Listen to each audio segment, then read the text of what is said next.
So I should point out again, my lecture notes are again updated on my website. They should be complete for this lecture, and I already have some material for the next lecture, but I might update that before tomorrow. So we've come to the time in the week where somebody has to say what a perfectoid ring is and what a perfectoid space is, so that we can start talking about examples in the other series. So my plan for today is to do that. This will be a pretty efficient trip through this subject, which is to say I won't give too many details of basic steps. My hope is that since we went through the case of perfectoid fields in some degree of detail, I can say some things that look plausible by analogy and maybe make some comments about to what extent the analogy essentially works without too much change, and to what extent really some extra arguments might be needed. But I do have an important chunk of material I need to get through, so I'll try to make sure that I keep on track and do that. Okay, so one thing I should warn you about is that there are different levels of generality in which one can present this theory. So I'm going to strike a middle ground between some of the references. So convention. So I'll make this a convention about Huber rings, and then it will also imply a convention about perfectoid rings. So we've talked about Huber rings and pairs in the lectures on adic spaces, so I'll refer to those notions. But in my lecture, I'll be a little more restrictive about Huber rings A and Huber pairs.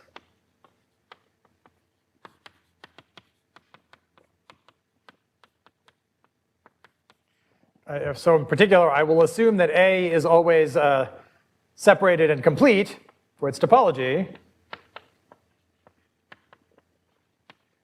So in the presentations on adic spaces, this wasn't assumed initially, but when you define the structure pre-sheaf, all the rings that you see actually are separated and complete. So it'll be easier for me to just start with that hypothesis built in.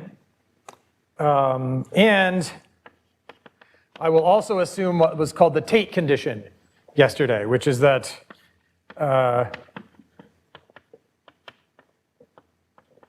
A contains a topologically nilpotent unit.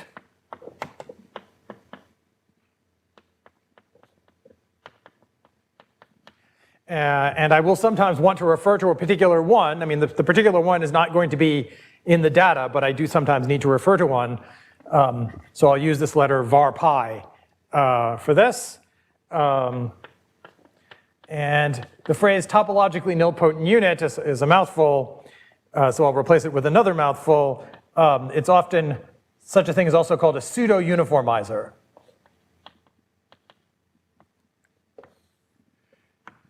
Why is that? Why is it called that? Well, the example, I want to include the examples of non-Archimedean fields, right? Non-Archimedean fields should be Huber rings.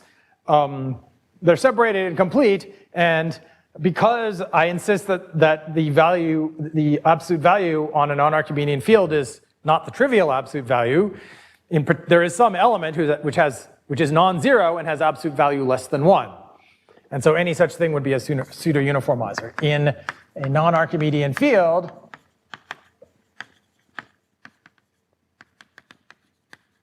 you may take any element or pi whose norm is not 0 but is less than 1. Right? So if somehow I were talking about a discretely valued field, I could take an actual uniformizer and that would have this property. But in general, I will be talking about things like perfectoid fields, which do not have uniformizers. So an element like that is referred to as a pseudo-uniformizer because it does it is topologically nilpotent, so you can view the ideal of definition in the valuation ring as being the principal ideal generated by this element, but it's not a distinguished choice or anything. So I'll make a comment. This also came up yesterday. This can be relaxed slightly.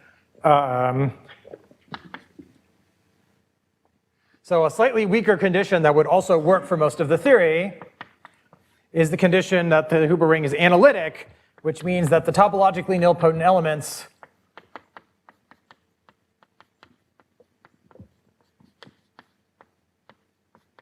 generate the unit ideal.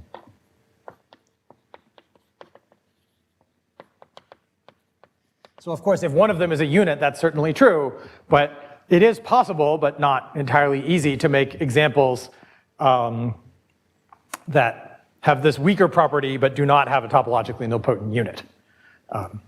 So the difference between these two is essentially that when you start globalizing, when you start thinking about adic spaces, you can have an affinoid adic space which is sort of locally of this form, but globally is only of this form. So if you read my Arizona lecture notes, I work at this level of generality. But for the purposes of today's lectures, all the examples that will come up in the other series will have this property. Because, for example, if you have a Banach algebra over a non-Archimedean field, then it inherits a pseudo-uniformizer from the field. So.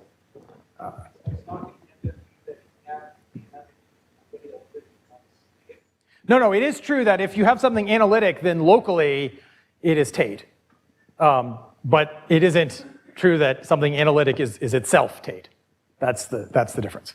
So yeah, from the point of view of the theory of perfectoid spaces, since you can work locally in many cases, you can just consider Tate things. And again, if you think about, for example, things that are QP algebras, those are automatically Tate. So you don't have to worry about this. Okay, so that was. But so more, I want to, of course, the Tate condition is going to come up, but I also want to remind you that everything is going to be complete from the beginning. So I'm not going to say that my Hoover rings are complete.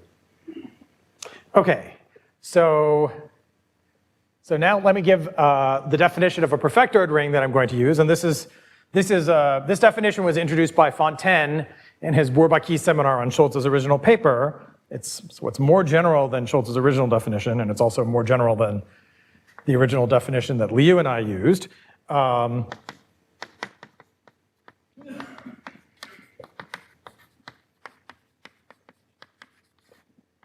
I'll say a Huber ring is perfectoid if it satisfies the following two conditions.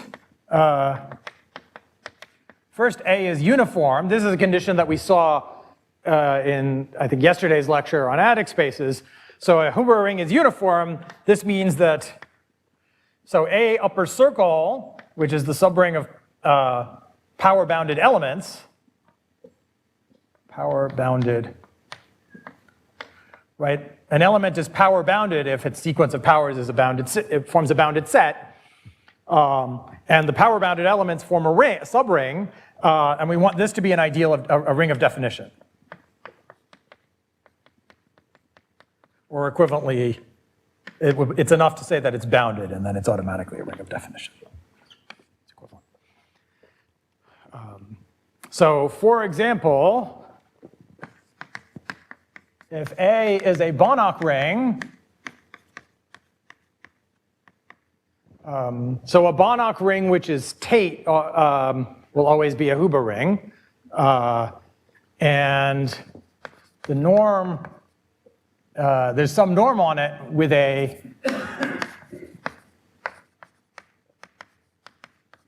norm. So this norm doesn't have to be multiplicative for what I'm about to say, but I want it to at least be what's called power multiplicative. That means that the norm of x to the n is the norm of x. The norm of x to the n is equal to the norm of x to the n for all x and n. Of course, you could just write 2 here or p here, if any single value of n greater than 1 would suffice, 1. Then A is uniform. So in some of the examples we'll see, it's easy to see that there's a norm that has this property. Because, for example, if you actually have a multiplicative norm, that would do it. But sometimes this condition is quite tricky to check. It, of course, implies that A is reduced, but not conversely. So perfectoid is going to require uniform. And then the other condition, which is the analog of the main condition in a perfectoid field, is, so there exists a pseudo-uniformizer var pi. So I'm going to assume that p is divisible by the p's power of this thing, and such that, so that makes the following thing make sense. So if I take the power-bounded elements, if I reduce mod var pi, then I have a well-defined Frobenius map that goes from the reduction mod pi to the reduction mod var pi to the p. Right? The point being that these ideals contain p, so I do have a ring homomorphism, and again, I want this to be surjective.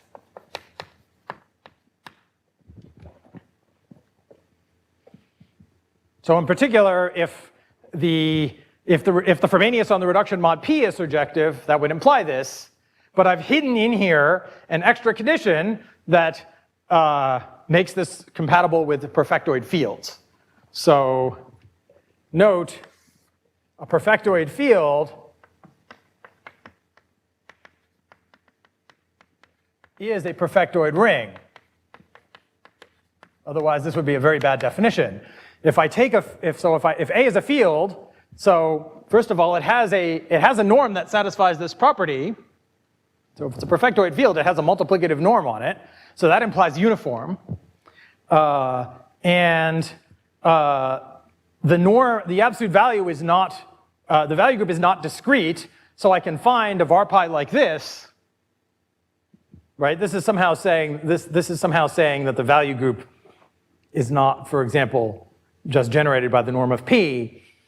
So I can pick something of sort of small, whose absolute value is slightly less than 1, and use that as my var pi, and then the usual Frobenius surjective mod p condition will give me this.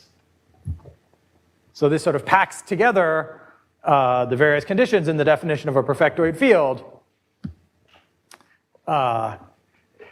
And so you can unpack this. So a perfectoid field is a perfectoid ring. So conversely, it's not hard to check that a non-Archimedean field, which is a perfectoid ring under this definition,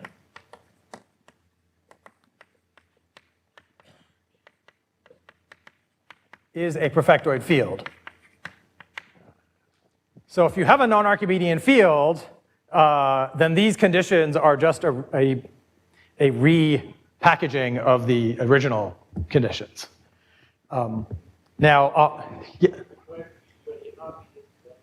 Yes, in this case, A naught, yeah, if you start with, if A is a non-Archimedean field, then A naught is the valuation ring. Yeah, yes. If you have a non-Archimedean field, then its power-bounded elements are just the valuation ring.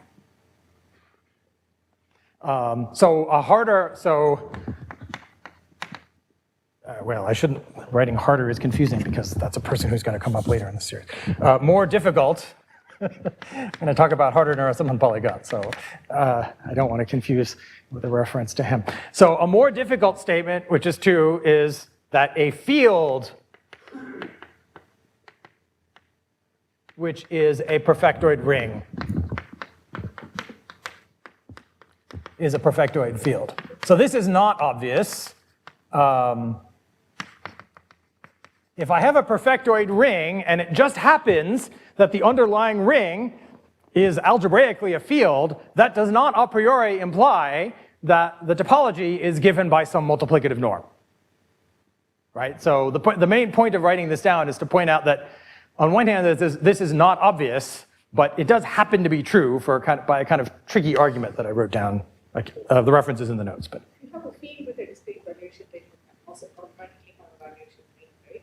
So yes. Is there a way to manufacture perfectoid rings if you have a perfectoid ring? There are examples. So I'm not sure what you mean exactly. So I don't think this is the answer to your question, but this is an example of a construction. If K is a perfectoid field, then there are various ways to manufacture examples of perfectoid rings, like the analog of the Tate algebra construction, right? So you can, of course, the Tate algebra over K will not be a perfectoid ring. But if you but instead of completing the ordinary polynomial ring for the Gauss norm, if you take the, so to speak, perfect polynomial ring, where you have T and all of its P power roots, if you complete that thing for the Gauss norm, so, right, literally this is OK adjoin T P to the minus infinity, complete for the p-adic topology, and then tensor over OK with K. This thing is a perfectoid ring. So that's an example of starting with a perfectoid field, you can make something that's not a field. And in fact, if you start with any perfectoid ring, this spits out another perfectoid ring. But having said that, I'm not sure I've answered your question. This is just an example. But yeah. And of course, you can also do this with T plus or minus. You can take Laurent polynomials instead, and that would give you also K angle T plus or minus P to the minus infinity. That would be the same thing, but with T inverted. That also gives you a perfectoid ring. And in K, you can replace K with some perfectoid ring, and get another perfectoid ring out. So this is, yeah. What's not so obvious is what sort of free property does this thing have, right? Right, polynomial rings are free objects in some sense. I'll let you think about what the corresponding universal property is of this thing. But.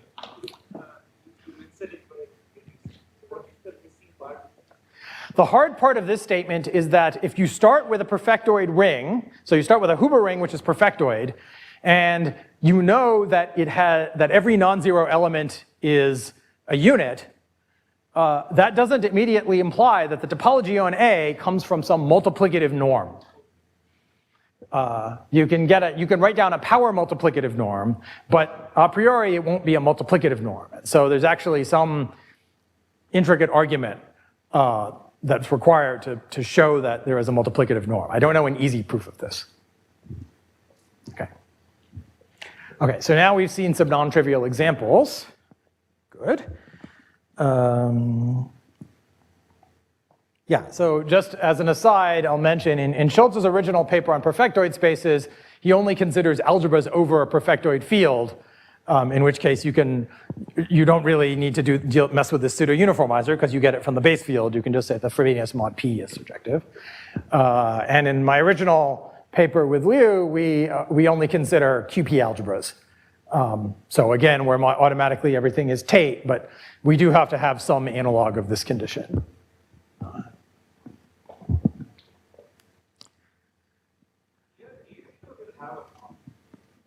Which one?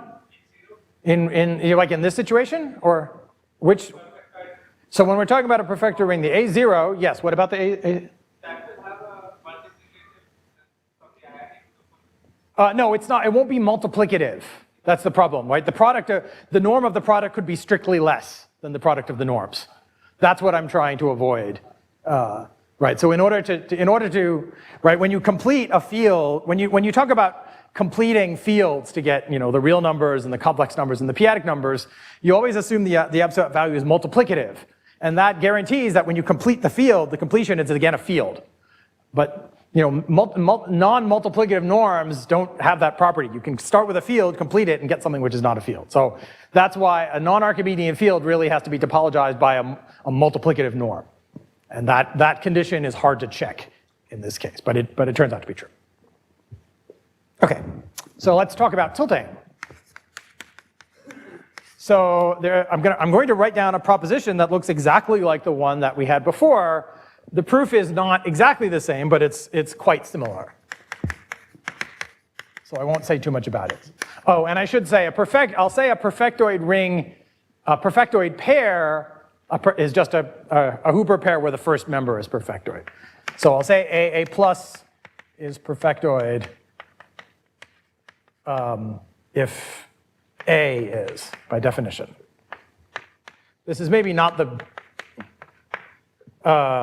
right, this is maybe not quite the right way to write the definition. What you really would like is, what you should really do is say that a Hooper pair is perfectoid if these conditions apply with A circle replaced by A plus.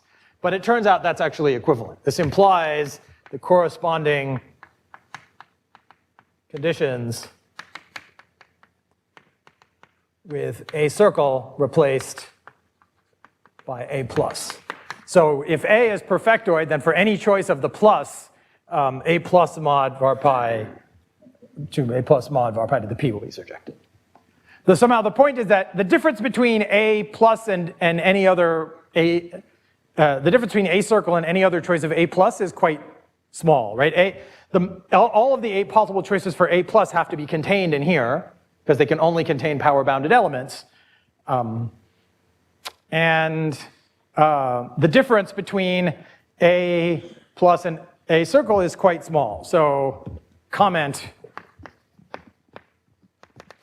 A circle contains A plus, and the quotient is what's called an almost zero A plus module. i.e. it's killed by any topologically nilpotent element. So there's a notion of, in this study of perfectoid rings, one very often uses this concept of an A plus module being almost zero in this sense, that it's maybe not literally zero, but it's killed by anything which is topologically nilpotent. So for example, if you're working over a perfectoid field, you could say, well, for something to be almost zero, it has to be killed by all of the pseudo-uniformizers in the base field. So this is somehow saying that once you choose A, you don't have that much choice left for A plus because of the uniform condition.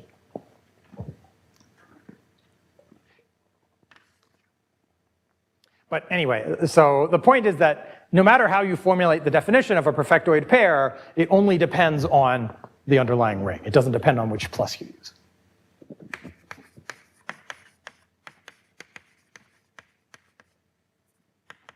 So the tilting property can be formulated like this.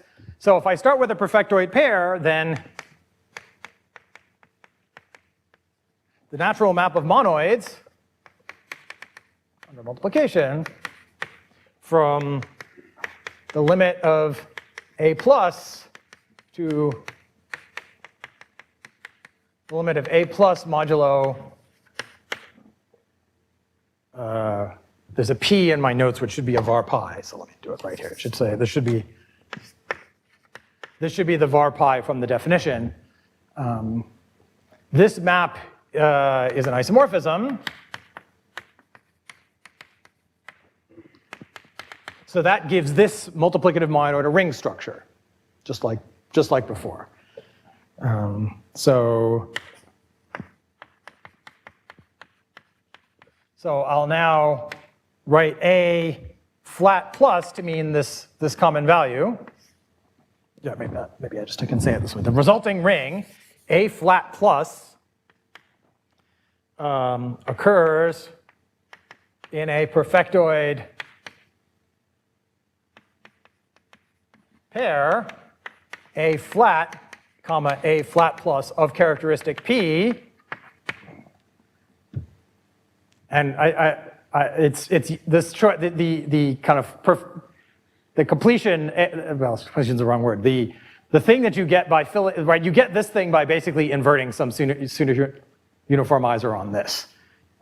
So this A flat is somehow determined by A flat plus. So note. And moreover, I can write A flat as a monoid, as a multiplicative monoid. A flat is isomorphic to the inverse limit of A under the p power map. And so the inclusion from here to here is the obvious one. As a the resulting ring, right? So in the previous isomorphism, the thing on the left is only a monoid, but the thing on the right is a ring. So I'm going to use the fact that that's an isomorphism to transfer the ring structure to the left, just like I did before. And so I'm going to refer to this thing as a ring. It just has an exotic addition law. And that ring is called A flat plus. And it is the plus, I claim it's the plus of some, it is a ring of integral elements for some Huber ring of characteristic P, which I call A flat. And A flat, the underlying monoid, multiplicative monoid of A flat, is naturally this. So this can again be upgraded to a ring of characteristic P, which I call A flat, which has this A flat plus as a ring of integral elements. Unique. Yes, that occurs uniquely up to unique whatever.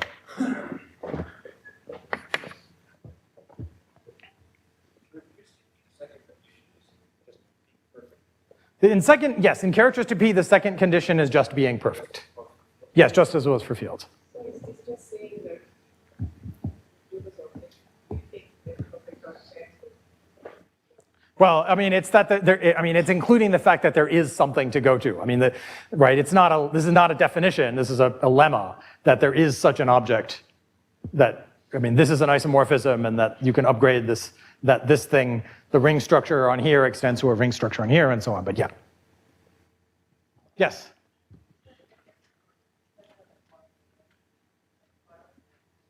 No, this is a lemma. This is a lemma definition. So you have to check some things, just like you did in the field case. So, I mean, the proof of this is very similar to the field case. Again, it just uses the fact that this ultimately comes down to the fact that when you have a congruence between two things and you raise everything to the pth power, then you get to add a factor of p to the congruence. That's what is being used here. And that's true, that doesn't depend on fields. Okay, so again, I have a sharp map. So let sharp from A flat to A be the final projection.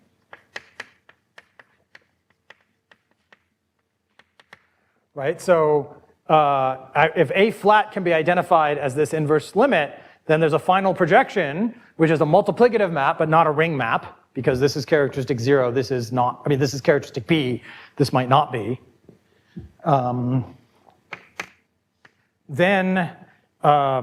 So I need to say that there exists a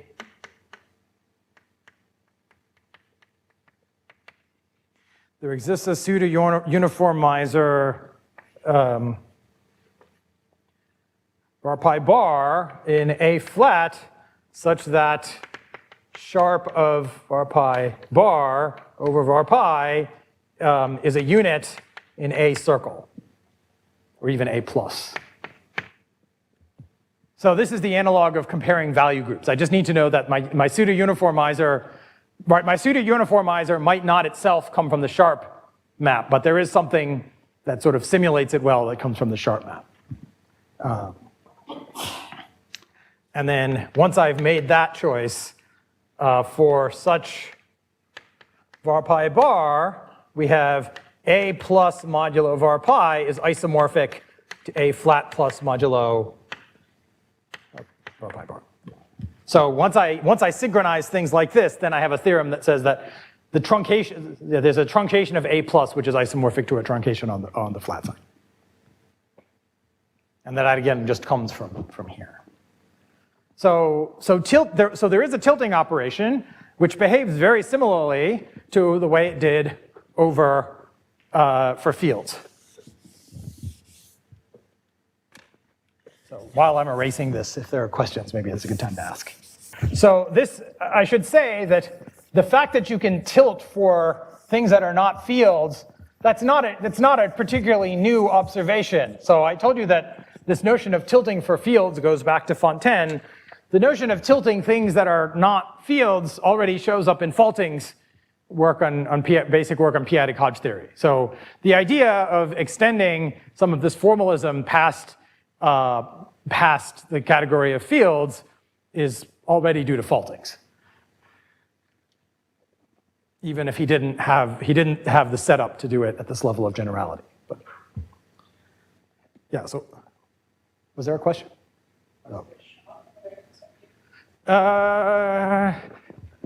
Where? Here or?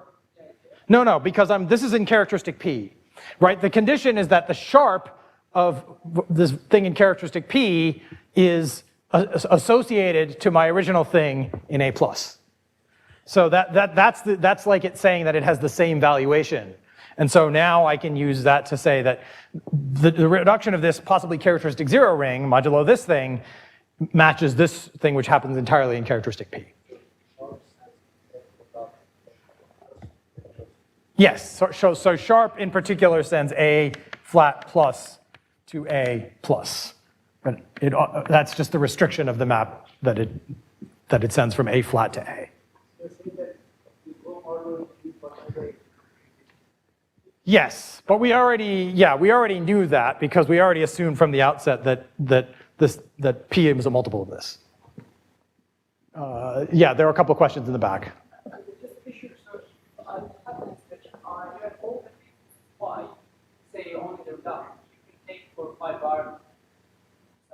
Yes, so retroactively, once you know this, then this is telling you that your original choice of pi bar could have been chosen to have a consistent set of p power roots and therefore to come from the image of the sharp map. It's just that in the definition you don't assume that, and in practice, when you write one of these things down, it's not actually obvious. It's not always obvious how to write down such a var pi, but it always exists.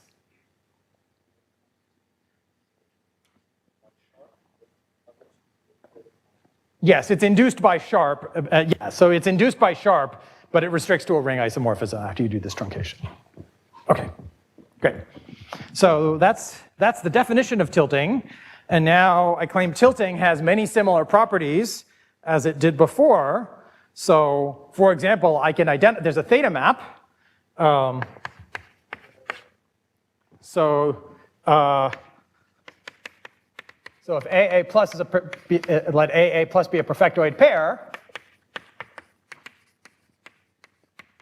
then as before, and again, I'm not going to give the details, but it works similarly to the field case. There is a unique homomorphism called theta from Witt vectors of A flat plus to A plus, whose restriction,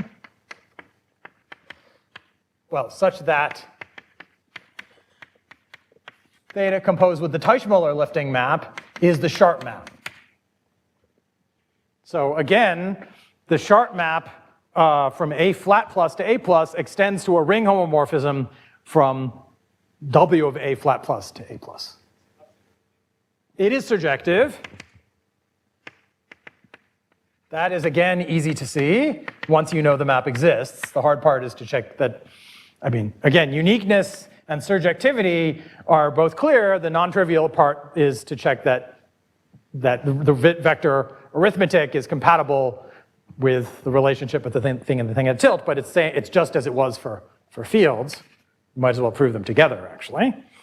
And the kernel is, again, principal generated by the analog of a primitive element, but I have to tell you what that is in this context.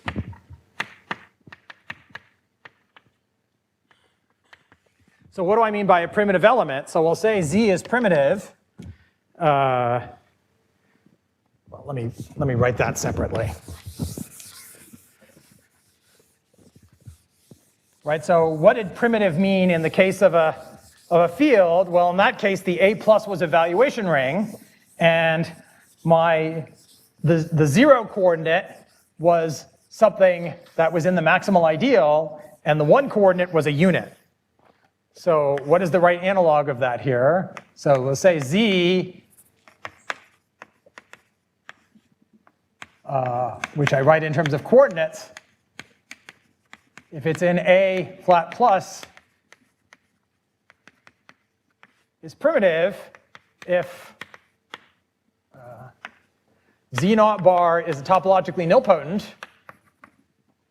and Z1 bar is a unit in A flat plus. Sorry, this is not legible. Let me just write it out. It says it should be say.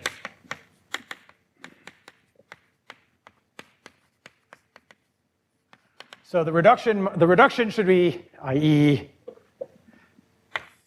so the reduction mod P should be topologically nilpotent, and then you have a second condition, which is equivalent to if you define the P associated P derivation for Frobenius,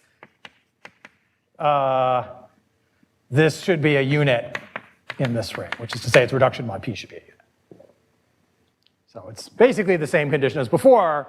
It's just I have to tell you what the condition is on Z naught, but of course this is consistent with the field case. It's having norm less than 1 is the same thing as being topologically nilpotent when you're in a field. I'm sorry? Yes, unit, sorry, unit. Thank you. So yeah, so you have a theta map, and you have a kernel of it, which is primitive, and you can guess what happens next. What happens next is that this makes sense whenever you have, so if I start with RR plus a perfectoid pair and characteristic P,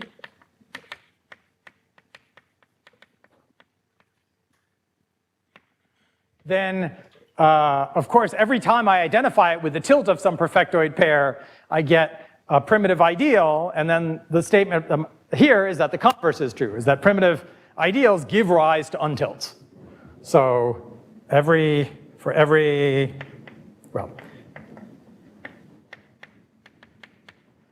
primitive ideal arises as kernel of theta for some unique up to unique isomorphism, perfectoid pair A plus and an identification. So the data consists of a perfectoid pair and an identification of its tilt with the thing that I started with.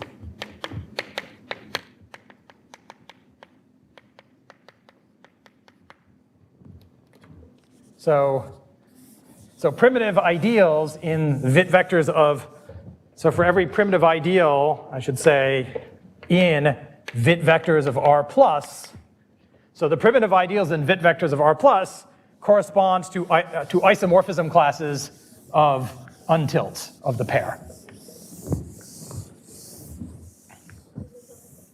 Yes? So far, most of your doing is at the level of the something else. Yeah, All the definitions, constructions. yeah, everything somehow involves the R plus, yes. What is the information that's there in R which is wrong? There isn't really, I mean, there isn't really any extra information. Well, yeah, you can recover R from R plus if you specify that, I mean, R plus comes with a topology, which you have to specify. It's not an intrinsic of the underlying ring. So, actually, no, I don't think that's, you can, yeah, if you remember the topology on R plus, then I think you can recover R. But you have to remember its topology. Somehow it doesn't, the same R plus can occur with different topologies on it. In this example, it's just the corresponding thing for the tilt. So this construction commutes with tilting. Thank you. I was going to make that remark. So the construction of Tate algebras commutes with tilting. That's it. That's a fun exercise.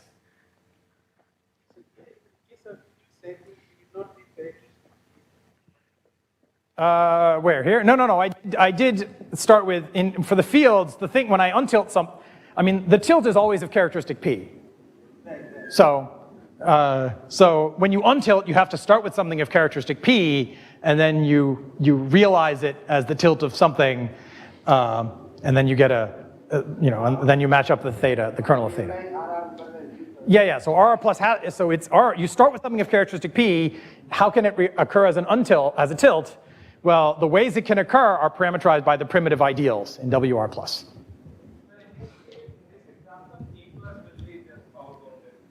Yes, so in this example, if I start with, like in this example, the plus here, you could take it to be the OK angle brackets and so on.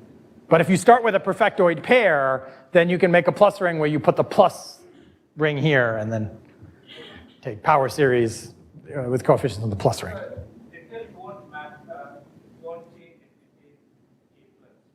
I mean, the tilt of A does not depend on A plus. So that I wrote that in here. The tilt of A only depends on A. So, right, the plus is there in the Huber space theory, right? The plus kind of affects something about the boundaries. And so a lot of the basic constructions don't depend on the plus until you start making spaces. And then the plus matters because it tells you whether certain things are coverings or not. But in the algebraic theory, things don't tend to depend too much on the plus. Okay. Right, so some compatibilities with tilting. So there's an analog of the compatibility. So, right, of course, you can untilt, if you have a ring and it's tilt, you can make extensions of the tilt and then bring them back by using, right, so if A plus has tilt A flat plus, and if I have a morphism from this thing to like SS plus, then I can come back and get like a BB plus, right? Because this tilt comes with the extra information of a primitive ideal.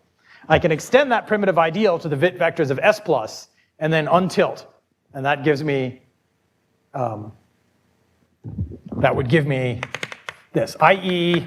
the categories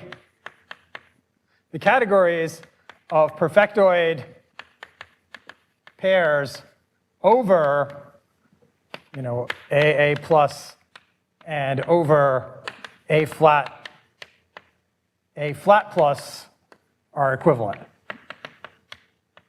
So, right, a priori, if you start with this thing in characteristic P, you don't have a canonical untilt. But if there's a base ring, which is perfectoid, if you start with a perfectoid base ring and it's tilt, then you have an ideal that untilts this thing back to here, and you can just extend that ideal to any algebra over this. So from this property, you know that any perfectoid algebra over this thing has a distinguished untilt, which is a perfectoid over this thing. This is any map of perfectoid pairs. Yeah. You can always lift it to something. Yeah. There's a question, of course, of what properties are preserved by the lift, which I'll give you one or two examples, but they're more in the notes. This BP plus is unique up to unique isomorphism. Yes. So this is really an equivalence. So what properties? So you can then ask, well, what properties are preserved by this correspondence?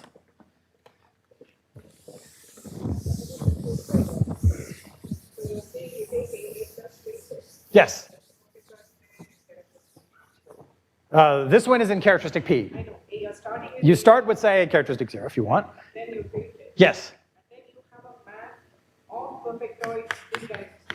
Right. So, yeah. So you have this. So you say you take this map here. So obviously, if I'd started with this map, I could tilt it. But what I'm saying is, if I start with this map, then I can use the extension of this ideal to untilt this pair. And so I get functors both ways. Oh, no, not yet. It's arbitrary. But you can ask, well, you can ask about what properties are preserved when I do this.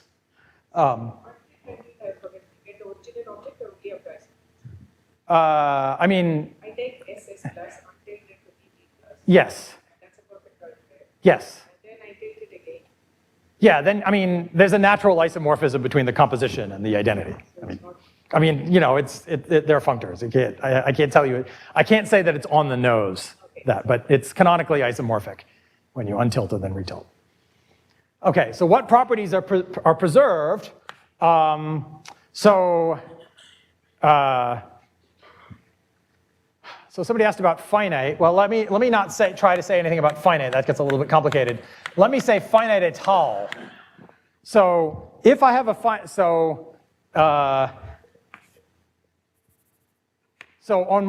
there are two statements hidden in here. One of them is easier than the other. So one is that if I start with a finite et al. Thing here, then the untilt will be a finite et al. Morphism.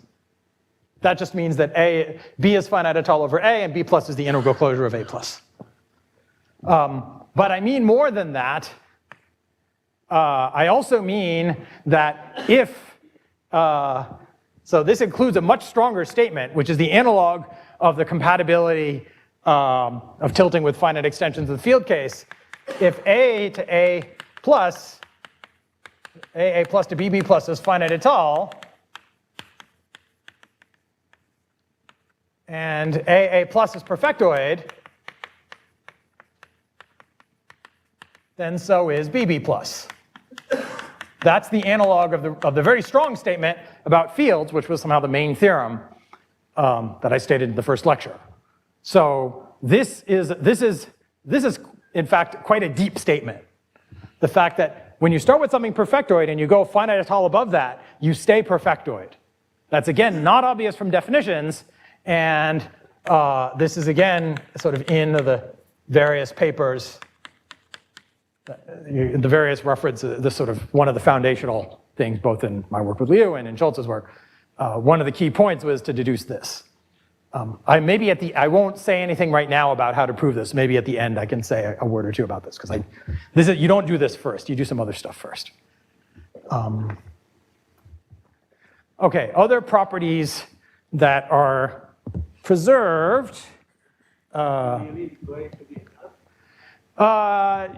in the sense that if this statement would not be true without et al. You can have a finite extension of something perfectoid which is not even uniform, because you can just add a nilpotent, for example.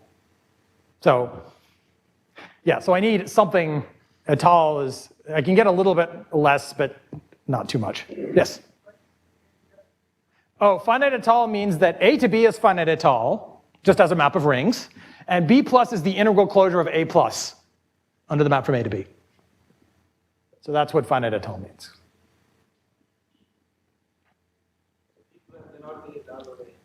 B plus is not in general going to be et al. Over A plus. It has a certain property called almost finite et al., which I won't try to say what it is, but is an important. That's an important refinement of this statement. That's essentially what's called the almost purity theorem. It's a generalization of Folting's original almost purity theorem. So yeah, but A plus to B plus is not literally finite et al. It's only almost. Okay, some other algebraic properties that are preserved. Injectivity and surjectivity. I won't say too much about those, but so it means that sort of the notion of a closed immersion can be tilted in some sense. But this doesn't have this stronger property. This is in the weak sense. So meaning it doesn't include this parenthetical. So you can have a perfectoid out in characteristic 0 and take a quotient of it which is not perfectoid, because, for example, it's not reduced. Right, like my perfectoid Tate algebra, if I divide by t, I get some horrible non-reduced ring, because I still have all these fractional powers. So it's just that if you have something injective or surjective here, you can lift it to get something injective, surjective here, and if you start with a map of perfectoids that's injective or surjective, then you get that other person. So here's the one that's actually important. The property of being a rational localization. So when I say a rational localization, I mean one of the localization maps that appears in the construction of adic spaces, right? If you have the adic spectrum of a ring, then it has all these rational subspaces that we defined yesterday afternoon, and they have, right, the sections of the structure presheaf and the plus structure presheaf give me a pair, And so there's a restriction map from this pair to the new pair, and those maps are what I call rational localizations. So i.e. it's like A plus to O of U, O plus of U, where U is some rational subspace.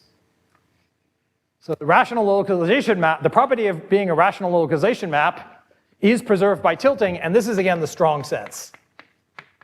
Any rational localization of a perfectoid is again a perfectoid, and there's a one-to-one correspondent, and there's an equivalence given by tilting.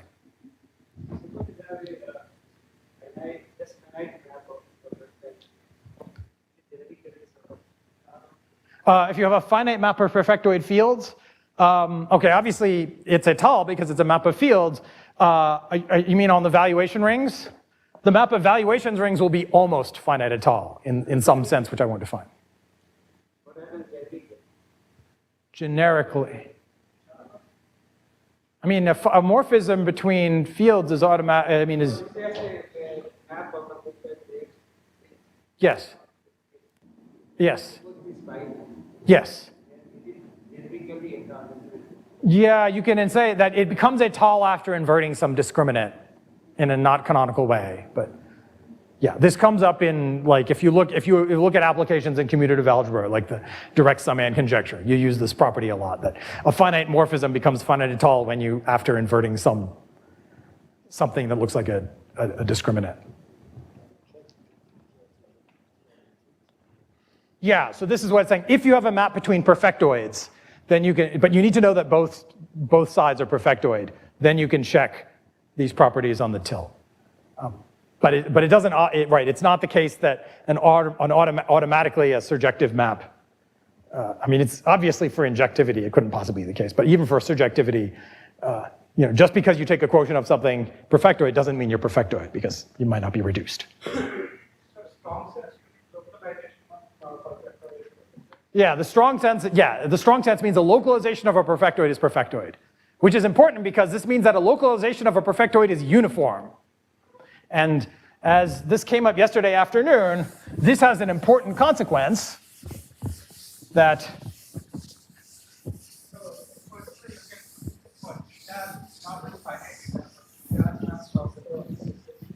well, you have to define what you mean by an étale morphism of a perfectoid pair, which I wasn't going to try to do right now. Because you don't want it to be algebraically étale, because then you won't get a Huber pair. You could say something like, well, take the completion of an algebraic étale morphism, but that's not really intrinsic. Well, yeah, here I'm just taking rational subspaces. You could say more, but time is short, and this is going to be sufficient for our discussion. So this implies that a rational localization of a perfectoid is always uniform, and therefore, so the theorem, right? There was a theorem that came up last time that if you have something where all the localizations are uniform, then the structure pre-sheaf is a sheaf. So this was proved by two groups independently, Buzzard, Verberquist, and Vihara. So the references are in the notes. This implies that A is what's called sheafy. Maybe it's better to say A plus is sheafy, but really it only depends on A. The structure pre-sheaf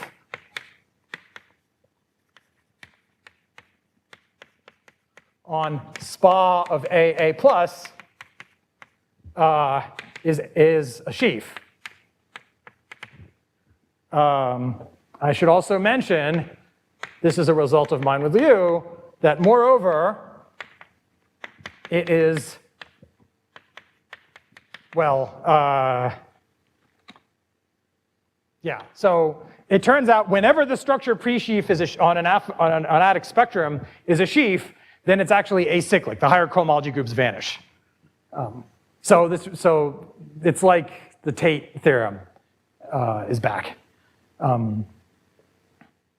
So you have something like the Tate acyclicity theorem, and so this means you can now define a perfectoid space as an adic space locally, well, or a locally V-ringed space, locally of the form SPA AA plus, where AA plus is perfectoid.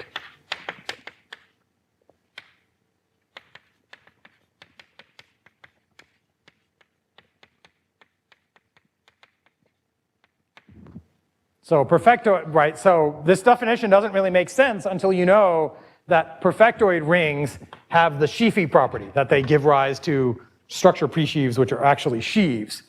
Because then, now you can make genuine adic spaces by gluing together the adic spectra of perfectoid rings. Also, like Chekhov expression of coverage. That's because of this, absolutely, which is crucial for applications like thinking about the perfectoid Shimura varieties or something, where you want to compute cohomology. Yeah, so so perfectoid opens give you acyclic things that you can use in a check resolution. That's right. That's why this is important. Right. So, for example, I won't write this on the board, but you can, since you know what the analog of a polynomial ring is. I gave you this Tate algebra construction. You can define analogs of projective space by gluing together n+1 disks, polydisks. Or you can also do things, you can also make analogs of toric varieties in a similar way. And these examples already appear in Schultz's original paper because the intended application there was studying cases of the weight monodromy conjecture for hypersurfaces in a projective space. And so he uses the analog of perfectoid projective space, or the perfectoid analog of projective space. So he uses that construction, and basically everything he does in that paper could also be done for toric varieties, because basically the point being that the construction of a perfectoid projective space, again, commutes with tilting. So if you built the analog of Pn over some perfectoid base field, or perfectoid base ring even, then tilting that commutes with, making that construction commutes with tilting. So the perfectoid over the perfectoid Pn over K tilts to the perfectoid Pn over K tilt. This kind of thing. Let's see. I think somewhat miraculously, that is all that I wanted to fit in. So let me stop here and take some more questions if we have them.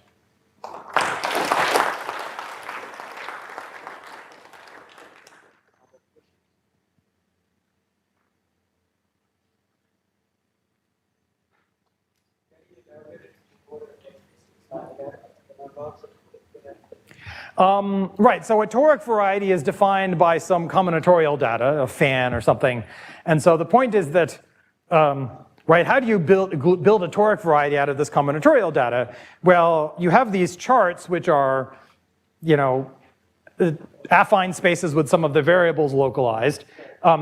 You can directly translate those into corresponding Tate algebras with some of the variables inverted, and then glue, by making some identifications of monomials.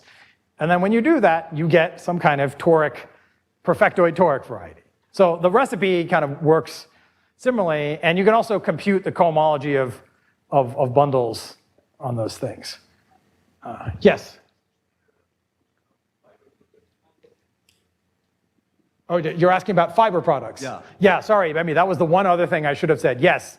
So if you can define a completed tensor product of two Huber rings over a third Huber ring, and when all of them are and likewise for pairs. So when you do this, there is an operation of completed tensor product for two perfectoid pairs over a third one. That does exist. It's again perfectoid, and using that you get fiber products in the category of perfectoid spaces. Yeah, which is an important point because the category of adic spaces does not a priori have fiber products because the sheafy property does not necessarily behave well under these completed tensor products. But perfectoid spaces, yeah, one of the beautiful things about this theory is that, yeah, you have fiber products in this. So a lot of things work very nicely that don't work very well in the larger category of adic spaces. Yes?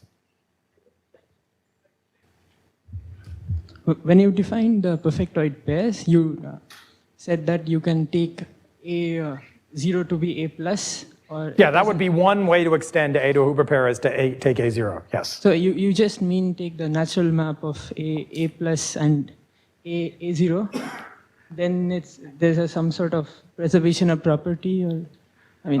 Yeah, so what I was saying in that case is, right, so when I defined a perfectoid ring A, I had this property that A0 modulo pi, the Frobenius on that is surjective.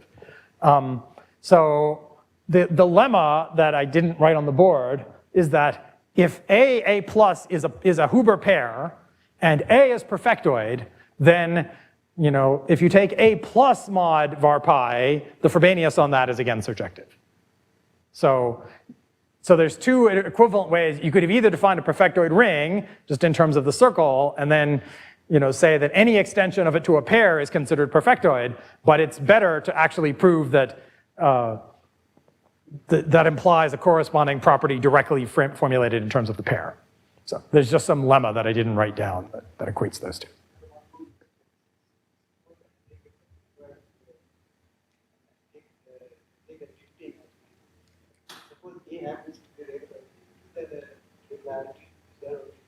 So is regularity preserved under tilting? Well, I don't know how to formulate regularity because we're not talking about Noetherian rings, right? A perfectoid ring is almost, the only way a perfectoid ring can be Noetherian is if it's a finite product of perfectoid fields.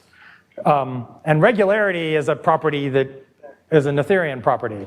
So there is a way to talk about regularity in this context. There's a notion of semi-regularity that comes up in like the Potmora-Schulze work and so on.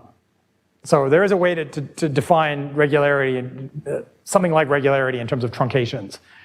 So you can work with that, but you can't literally formulate the condition that A is regular because that you don't have a Noetherian property except in trivial cases.